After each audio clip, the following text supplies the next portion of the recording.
This may be the most interesting UFO book that you've never heard of, and I only know about it due to the mysterious disappearance of Air Force General William Neal McCaslin, because McCaslin was potentially linked to this anonymous Twitter account by the New York Post due to the striking similarities this burner account shares with McCaslin, as well as the fact that the last post made by TMB spaceships occurred at nearly the exact same time the general vanished. And almost 2 months later, neither of them have been heard from again.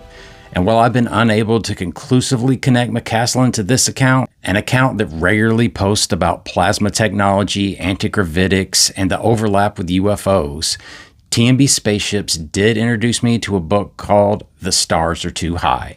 A book that was published in 1959 and classified as science fiction that tells the story of 3 men that secretly build their own UFO that they named the Argonaut after they invented an atomically powered anti-gravity propulsion system.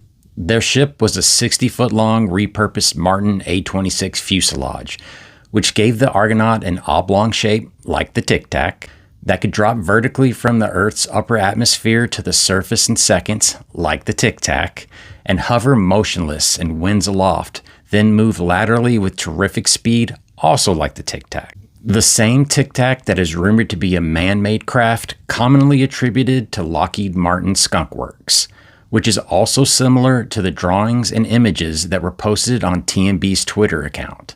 But what's even more intriguing than the Argonaut itself is the author of this book, Agnew Bonson Jr., who in the late 1950s funded a North Carolina research facility where he experimented with antigravitics side by side with none other than T. Townsend Brown. Yep.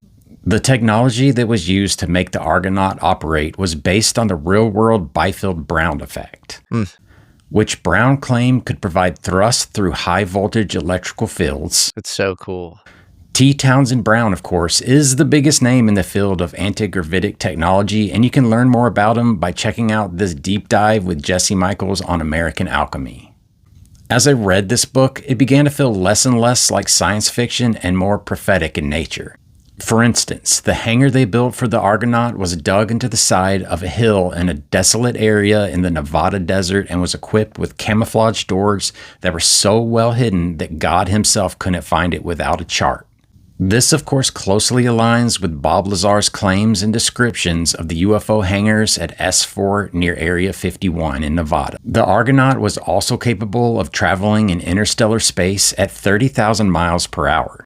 And if the Argonaut's propulsion system technology wasn't science fiction but actually suppressed science fact, it would possibly explain why Ben Rich, the former director of Lockheed Martin Skunk Works, famously said, "We already have the means to travel among the stars, but these technologies are locked up in black projects, and it would take an act of God to ever get them out to benefit humanity."